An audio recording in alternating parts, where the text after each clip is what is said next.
about what we could do with these biomolecules. What happens when you start to put atoms together? So let's take a look at a real simple molecule, an oxygen bonded to an oxygen. 1, 2, 3, 4, 5, 6. Oxygen, look at your periodic table. You'll see they're in column 6. 1, 2, 3, 4, 5, 6. Does everybody see that you're in column 6 with oxygen? Yes or no? All right, so if you're in column 6, that means you have 6 outer electrons. Remember the 2 rules for bonding. They want to have 8. How are they going to do that? They're going to do what? Share. They're going to share a bond here. That gives them both an extra electron. So let's count them. 1, 2, 3, 4, 5, 6, 7. Do you see how I counted them? 1, 2, 3, 4, 5, 6, 7. Now let's count this one. 1, 2, 3, 4, 5, 6, 7. Notice I count both of these electrons for both of these elements, these atoms. Why? Because they're sharing. That's what sharing is. So that's 7 each. That's right, sharing is caring. And now what do? If we need 8. What are we going to do? I hope you say you share the other 2. So now each of them has 8. All right? This is called a bond. So now you have this oxygen bonded with oxygen. How many bonds are there between them? 2 bonds. 2 bonds. We draw the lines. 2 lines for 2 bonds. It's a double bond. So oxygen has a double bond. So when you see me drawing this, O2, and I say gas, this is a gas. Why is it a gas? Because it's neutral, it's small, and it's neutral. So they're not attracting each other. They're not attracting one another. So they go into gas and they spread out throughout the room, throughout the whole planet. Oxygen's just spread out everywhere. So that's oxygen. All right. Well, let's take a look at carbon.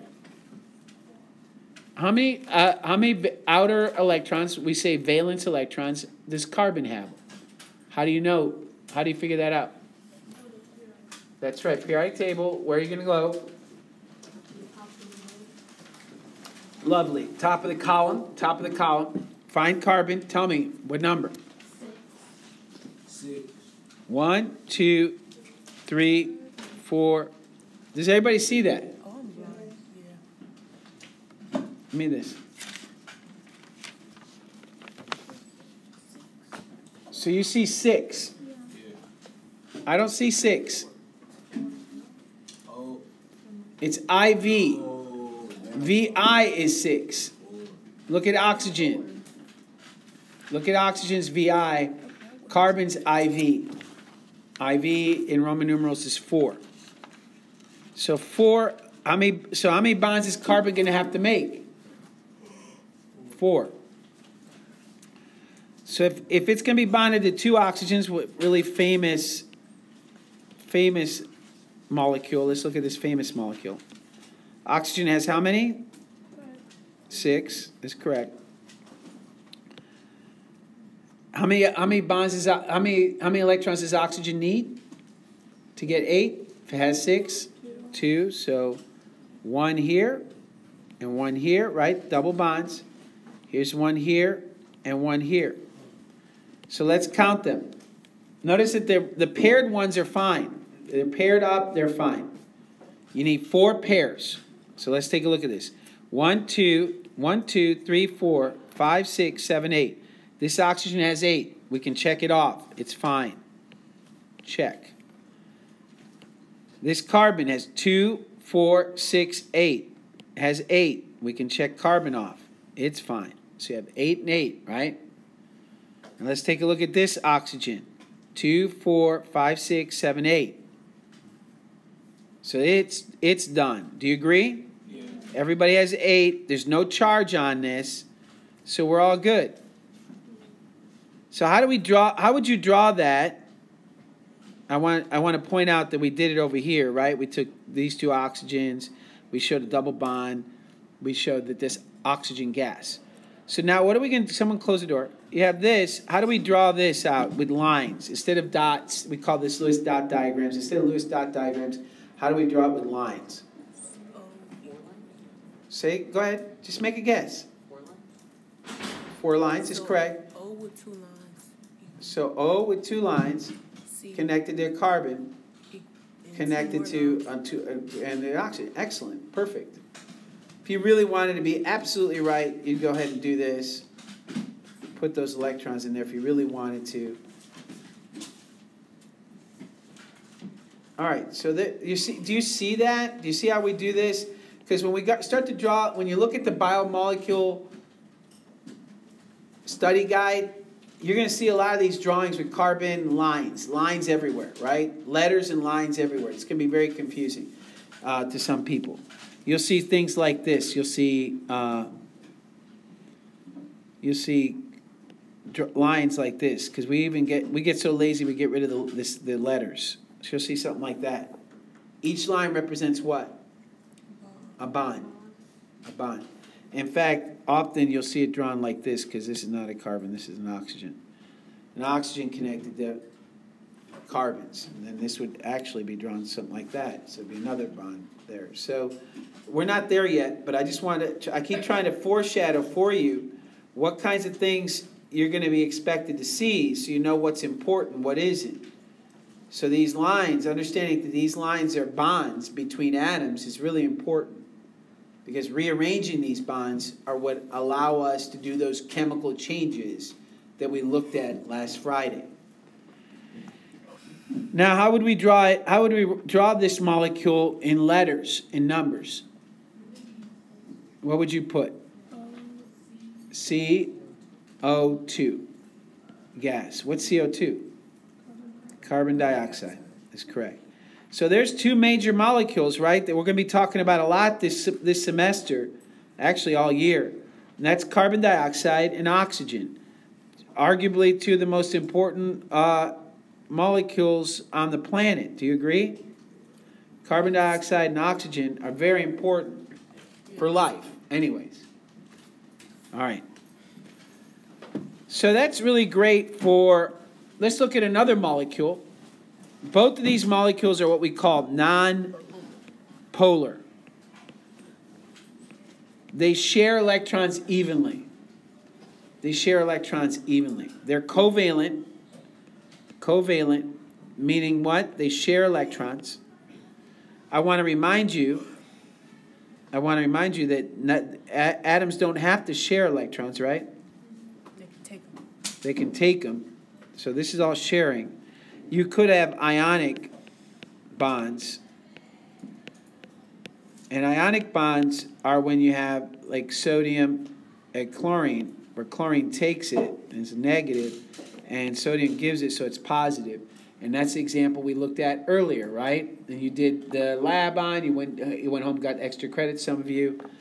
So sodium chloride is charged because chlorine takes the electron and sodium gives it up. So that's ionic. That's not sharing. It's not covalent. So just remember that.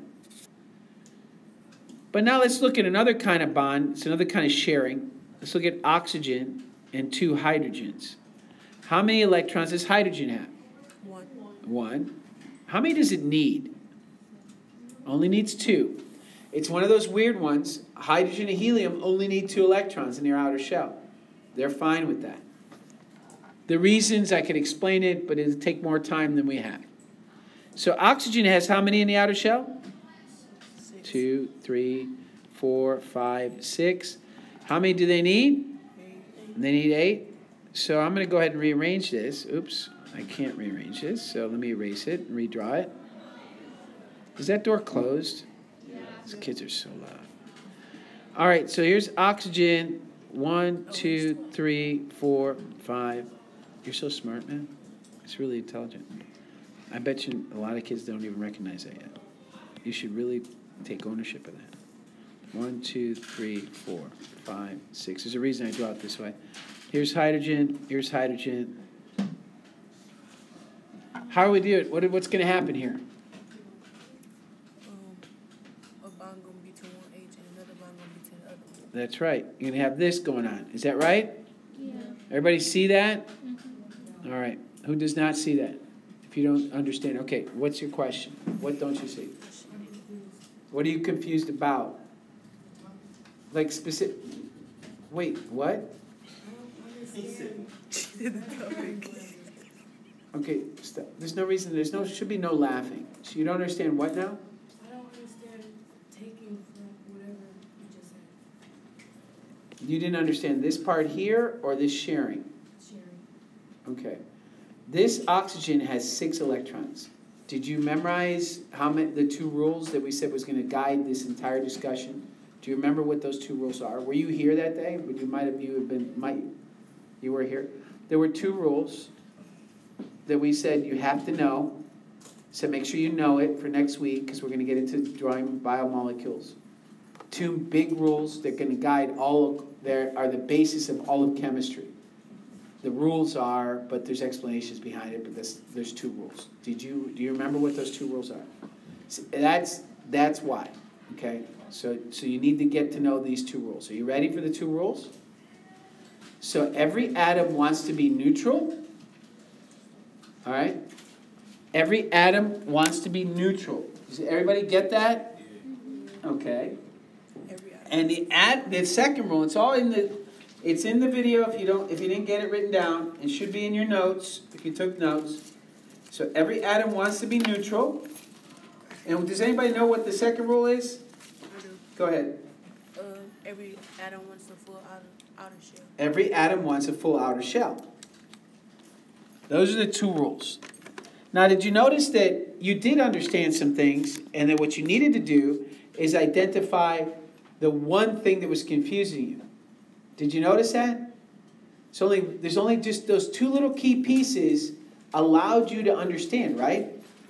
Does that make sense? Mm-hmm. That's why I ask you, now listen to me, because I'm not trying to embarrass you when I ask you what don't you understand. I can't help you if you don't let me know what it is you don't understand so that I can explain it. Okay? I know it's frustrating, but we can work this out. So there's 2 rules. One, they want 8 electrons, not 6. Oxygen has 6. Did you recognize how to find out that oxygen has 6? Did you understand that? Yes. Okay, so oxygen has 6. It wants 8. Hydrogen has 1. It wants 2.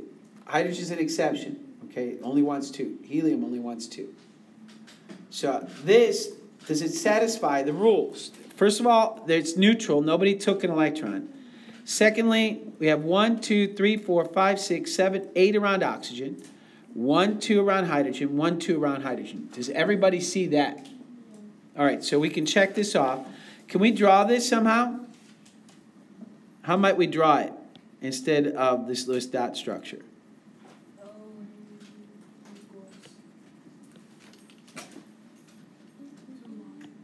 That's right, 2 lines. Remember those lines. That's water. This is water, H2O. Now something weird happens with water. Water has some weird properties. And we're going to have to talk about that. Water is extremely strange.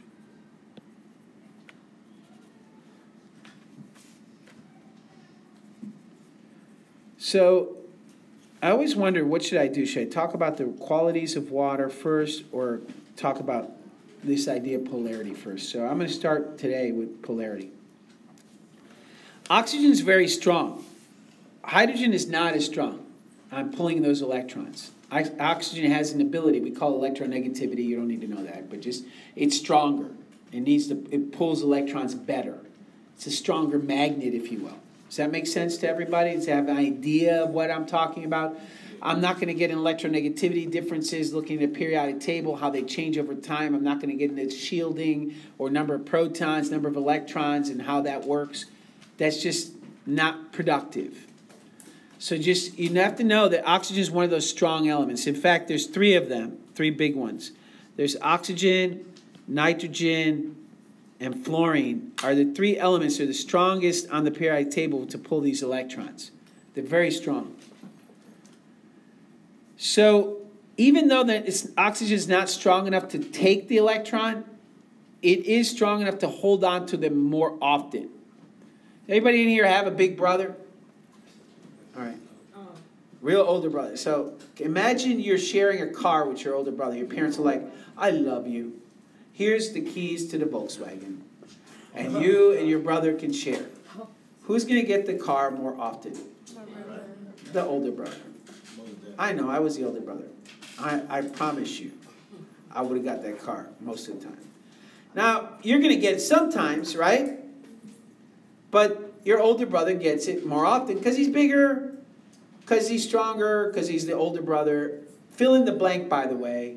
If you have an older sister, if it's your father, if you're sharing a car with your father, whoever is in your relationship that you can think of that would take the car, right? I don't care about, like, my big brother would never do that. It's not really about your big brother. It's about the idea that even though you're sharing, it's not going to be evenly shared. Is that clear? So you're sharing, but it's not evenly shared. Well, that's what's happening here. The oxygen is going to keep it more often. They're going to keep the electrons more often. So they become what we call partially negatively charged. They have this little weird delta. It's a Greek letter called delta. It's not an S. And it has a partial negative charge for each of these bonds. And the hydrogens have a partial positive charge. That's a Greek letter delta. It's a lowercase delta. The uppercase delta is a triangle. You will learn some of these Greek symbols in science. So this water molecule is what we call polar. The other molecules we just discussed were nonpolar.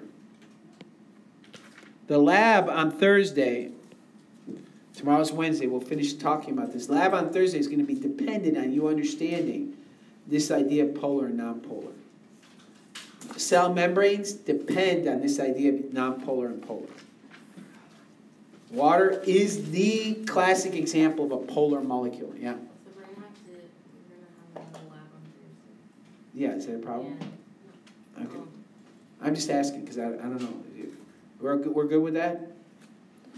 I'm trying to do more labs. It was some of the feedback the other kids said last year. They want to do more labs. Okay, so I'm doing more labs. But I'm doing more labs this year, but people are like, I don't want to do any more lab reports. I'm like, well, that's what a lab means. All right, so polar means that you have two sides, like North Pole and South Pole, right? Like a magnet, a plus and a negative. Well, like the poles of a magnet, you have a poles of a water molecule. A molecule can have poles. You have a negative side. Now, it's not a full negative. It's not like this, not like these ionic bonds. This one took it, this one gave it up. That's different. This is a full on charge. You put these in water, you'll have chlorine negatives and sodium positives flowing around. Water has a partial positive and a partial negative. This is why water is also known as the universal solvent. This is what makes it the universal solvent. The fact that the molecule is polar. This molecule can dissolve things that other things cannot. And we'll talk more about what dissolving is later. But a polar molecule, water is the epitome of a polar molecule, and it's really important you get that idea. Does everybody get that so far? Okay, so we have 2 more minutes. Yeah, you have a question? Any questions? Yeah. What is polar? What happened? What'd she say? Yeah, go.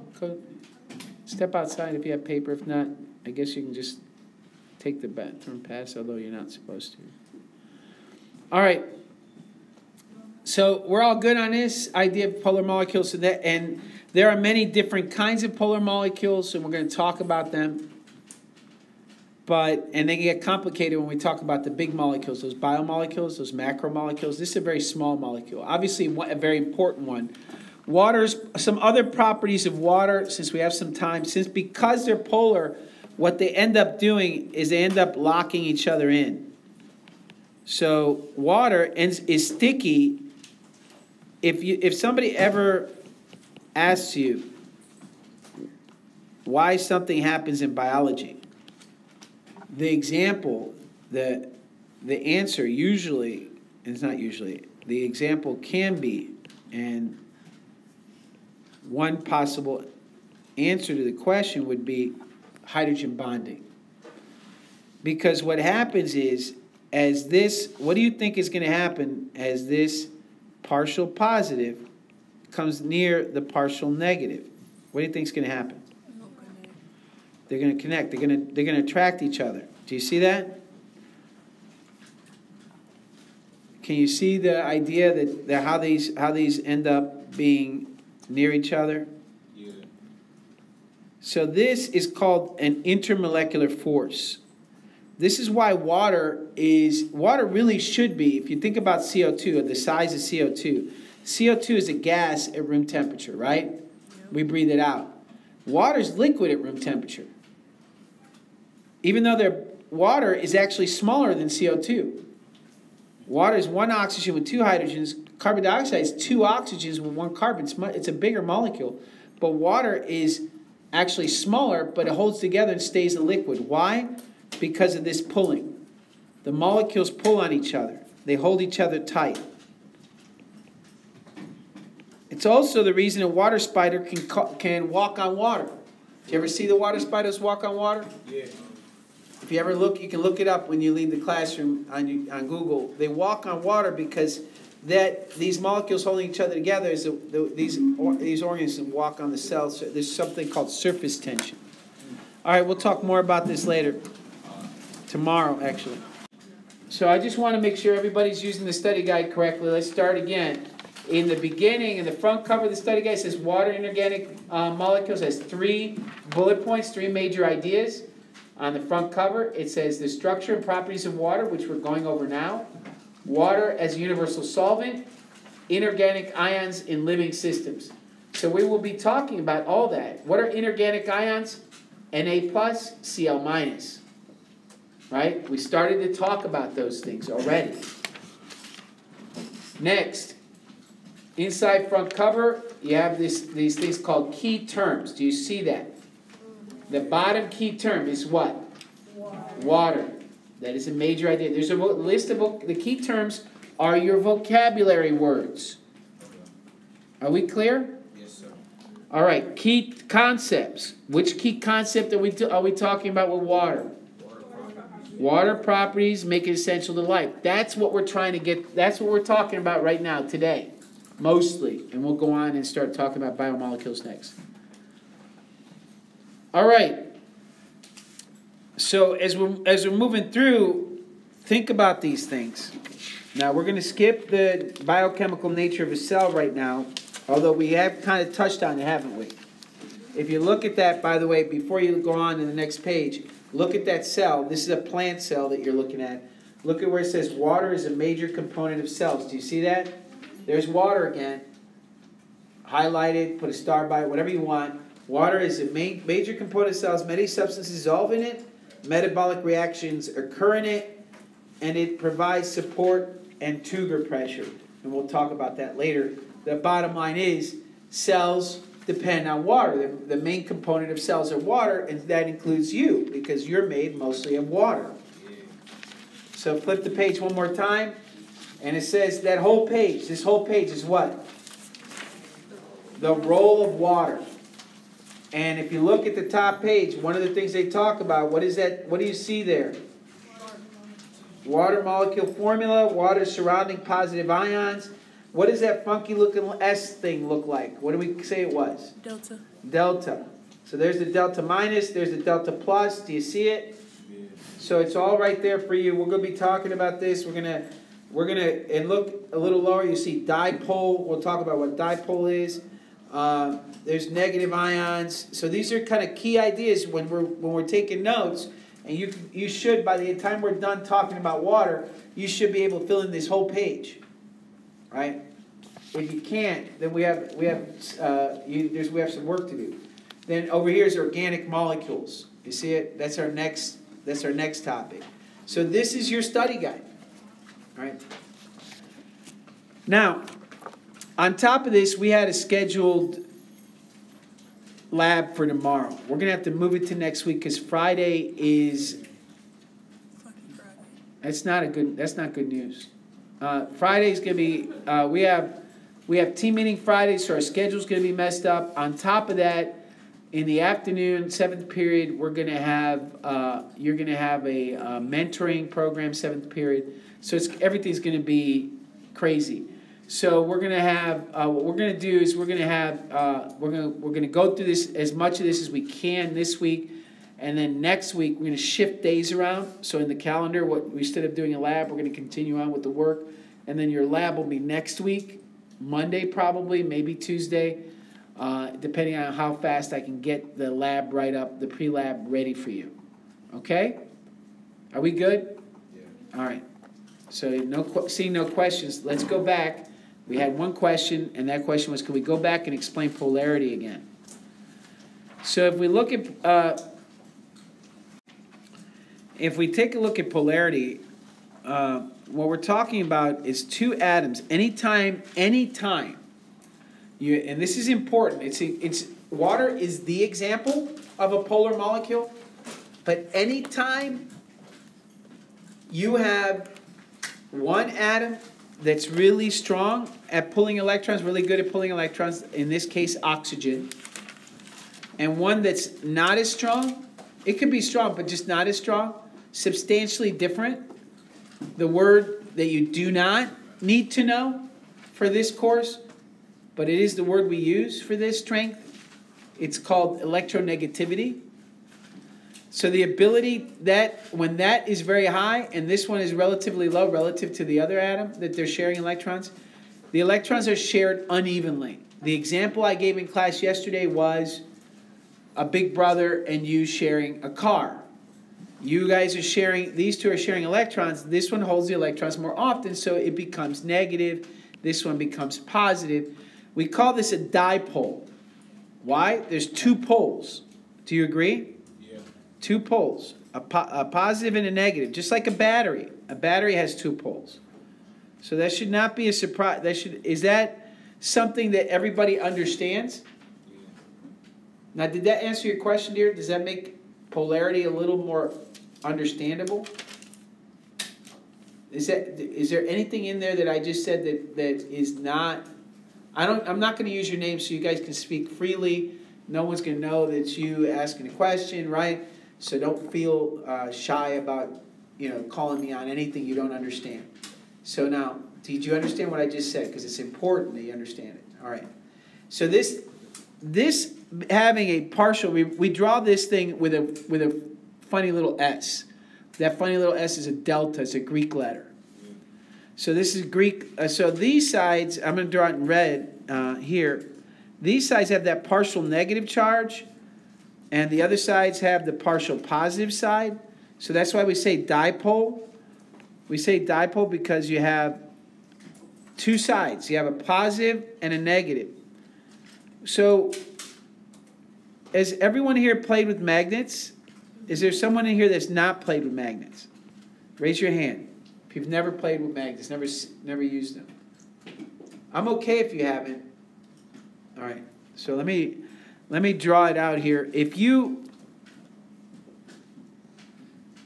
Some people just never did it. It's not like. So if I have this bar magnet and one side's a plus, one side's a negative, we call this what? This is a dipole, right? Two sides. Di means two. Are we clear? So two poles. What poles do you see here? Positive and negative. If I put a bunch of these in a box, how are they going to align themselves? If they were able to, yeah. Okay, in what? But how? Are they going to let me rephrase this. Let me ask you a question. Would they do this? I'm sorry. Would they do this? No, they would not. Because what would happen is this side would push away from this side, right? Like repels like. Everybody agree? Yeah. Okay. So what would happen is this thing would flip around or whatever it needs to do so that you would have what? Especially if they're strong enough, they would do it. They would flip. They would literally jump like Mexican jumping beans, right? They'd have plus and negative. They'd line up like this. Do you agree? Yes. That's what they do. That's the nature of our universe. That's what happens when you have two magnets. And this is called a magnetic force, right? There's literally a force field, a push and a pull that happens that moves the magnets around. That's literally what happens. The same thing happens in water, with molecules. Molecules that are organic or molecules like water that are inorganic, doesn't matter. What's going to happen is the positives and negatives are going to push and pull. That's what's going to happen. Is that clear? Yeah. So because water is polar, we call it polar. The positives and negatives arrange each other. Water arranges in this form. Now, is that good for everybody? Does anybody have any questions thus far? Yes, go ahead. Are we going to have to memorize water? The drawing, you have to memorize that? Well, what I would make sure I knew, if I were you, I would make sure that I knew that oxygen is negative, the hydrogen sides are positive. That you have to know, right? So one, oxygen, water is polar. Do I understand that? That's what I would ask myself. Notice how I'm using Cornell notes, right? This is how you check yourself. Check your own understanding. Water is polar. Then you would want to write oxygen is negative. I should say partial, right? It's partial, right?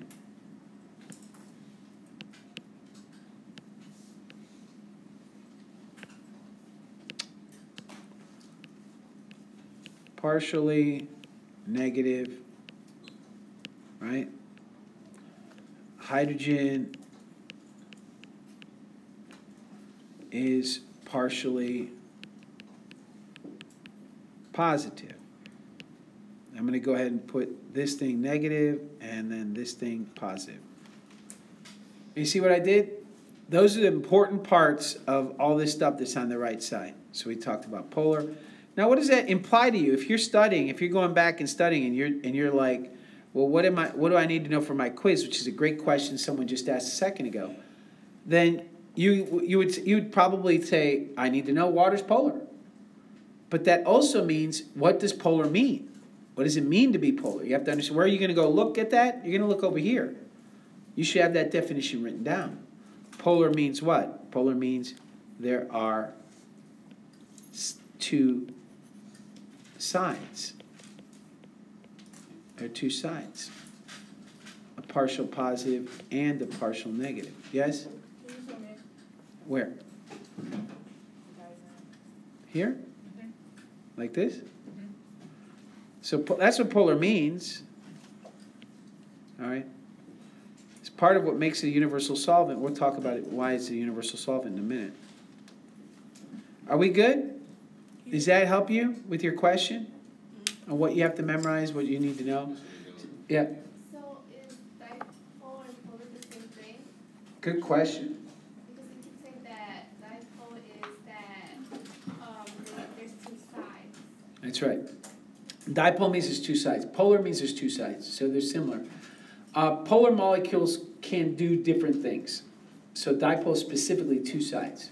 So consider dipole, for the purposes of this class, dipole and polar to be the same thing. They're two words that they can be interchangeable. There's a polar, and we'll talk about it later, but have you heard of hydrophobic and hydrophilic? Some people have. Hydrophilic is polar, and hydrophobic is nonpolar. And we'll talk about that in a little bit. So if you haven't heard about it, you will in a minute. But so there's a lot of words that can be used. They do have subtle differences in their meaning, but for the intents and purposes of this class, they're the same. So when you're on your end of course exam and you see dipole, or you might see polar, they mean the same thing as far as you're concerned. All right. So nonpolar, if you're going to have to understand nonpolar, it's probably a good idea that you understand what other two things? Ionic, right? and nonpolar, right? If you have to understand polar, you should understand ionic and nonpolar as well as polar, right? So those are three key words. If you don't understand, you better get to learning it. We just described it, right? Nonpolar is when things share evenly, and there's no partial positive or partial negative. Ionic is when they completely, one takes the electrons completely, and the other one gets none of the electrons.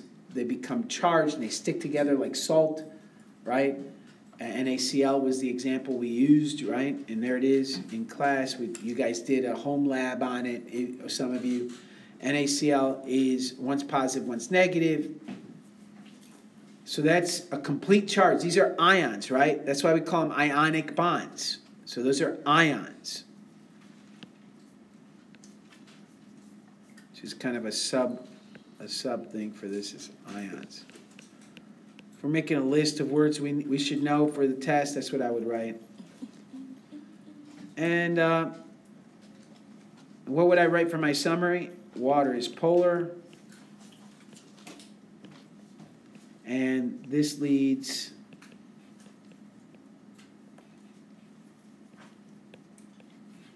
to a number of its properties. Now we talked about intrinsic, extrinsic properties in the last lab. So we're going to talk about some of these properties now. Yeah. Wait, what did you say nonpolar was? Nonpolar is when the atoms are sharing evenly, right? So let's go back and take a look. And these are the examples of nonpolar ones, right? Nonpolar molecules, are molecules that the atoms share electrons evenly. Carbon and oxygen share evenly their electrons. Do you see a partial positive here? Is there a partial negative? No, it's no charge. It says no charge. They're small and no charge. So what does that mean? How does that impact what goes on? What that does, the fact that they're small and nonpolar, they tend to be gases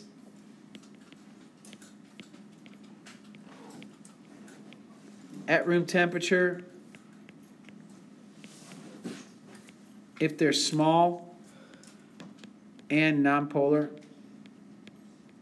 And we're going to talk about why that is in a second. All right. There's nothing holding these together. If there's CO2 and oxygen, they don't pull on each other at all, right?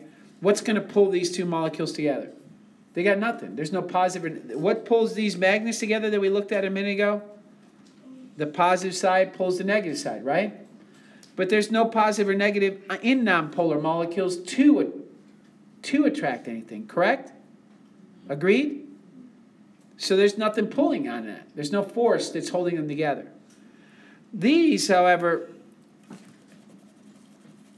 and by the way, why is oxygen, nitrogen, and fluorine important? Fluorine is not, but O and N are. You're right. In a second. That's right. These are the strongest. The strongest atom. You see these attached to hydrogen, you're thinking there's going to be a polar bond going on. Is that clear? It might be ionic, but it could be polar. So be careful. All right. So someone wanted me to zoom in. Where do you want me to zoom in on? The strongest? All right. It's just the strongest. It should be in your notes already. You shouldn't have to rewrite this, right? Does everybody agree that you should be... Everybody has these notes? Have these notes? Like you could go back to what you wrote yesterday. You wrote this ONF yesterday. You could write the word strongest now. Right there. This side? Yeah. So, to recap, you have ionic, nonpolar. Nonpolar means they're not pulling on each other because there's no poles. There's no positive or negative side to it. If you're ionic means that they're they're full charge. So which one do you think hold each other more tightly? These salt crystals, this sodium to this chloride, or this water to this water? The water. Water. It's the sodium and the chloride. Why? Because the charge is stronger. Oh, okay. This is a weak magnet. This is a strong magnet. Weak magnet, strong magnet. This is the magnet that falls off your refrigerator, irritates you. This is the magnet that picks up cars, right? So there's two different strengths of magnets. This kind, ionic bonds are very strong. In fact, that's why salt melts at 1,000 degrees. You want to melt salt, you want to turn it into a liquid, you want liquid sodium chloride, you have to, yes, it takes thousands of degrees to melt it.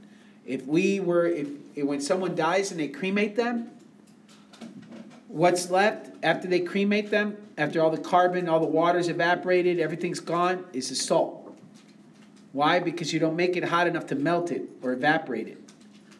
That's because these pull on each other very tightly. Very tightly. Not as strong as the bonds between hydrogen and oxygen. They're not as strong as covalent bonds. But they are incredibly strong bonds. Much stronger than these bonds. I'm about to give these bonds names, so be careful. This name you will have to know. So there is something. These I'm going to highlight them. I don't like the yellow highlight because it seems to make it opaque. So I'm going to use green. These here. Do you see these? There's positive and negative attracting each other. Here's a positive and negative attracting each other. This is less of a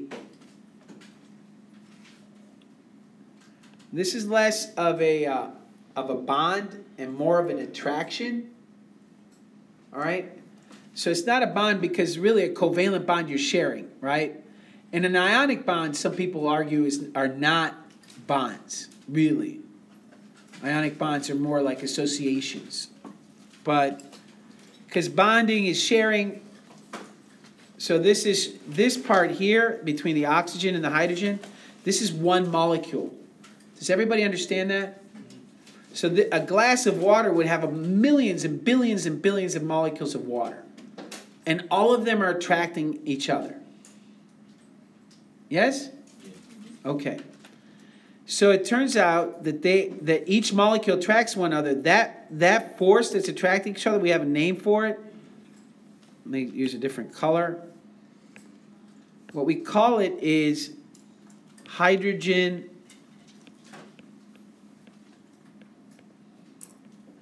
bonds. They're hydrogen bonds. These are hydrogen bonds. The pull of one molecule to the other molecule, we call it a hydrogen bond.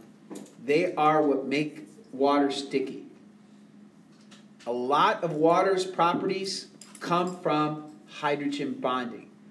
You're going to see exactly how important water is to all life on Earth and why it's so special. It's a really special molecule. It's really an amazing molecule. Yeah. In PBS, she said nitrogen bases is held together by hydrogen bonds too. What'd she say? In PBS, she said nitrogen bases are held together by hydrogen bonds. That's right. We're going to talk about that's in DNA, but we haven't gotten there yet, right?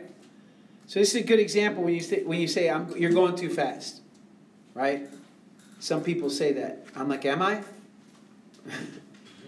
We could start with DNA and RNA and get right into it and talk about DNA nitrogenous bases in a DNA molecule being pulled together, forming a double helix because of hydrogen bonding. But that would do you no good, right? Because you'd be like, what is hydrogen bonding? What is a covalent bond?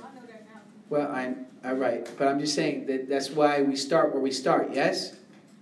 All right, question? Yes, of course. Hydrogen bonds. These are the bonds that hold molecules together. They are weak bonds. If you want to call them bonds, they are weak. But together, these weak bonds are a force to be reckoned with. They hold water together. They make water a liquid at room temperature. If it wasn't for hydrogen bonding, water would be a gas at room temperature.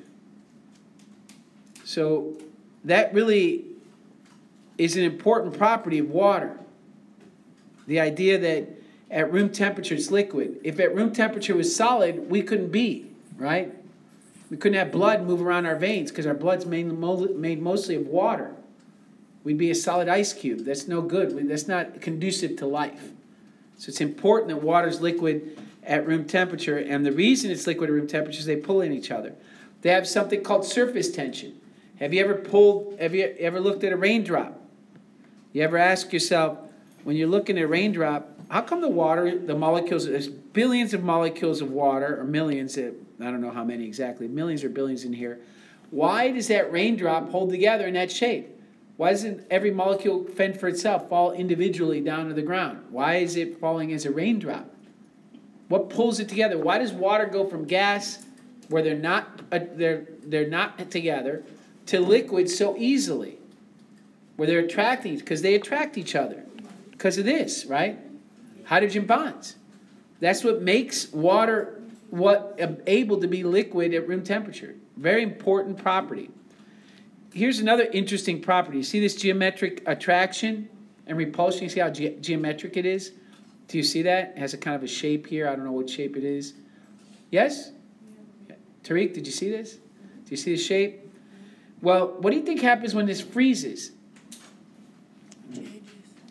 It changes a little, and what happens is that while water is liquid, let me just go ahead and go to another slide because I think this is too busy. What do you think? Yeah, I agree.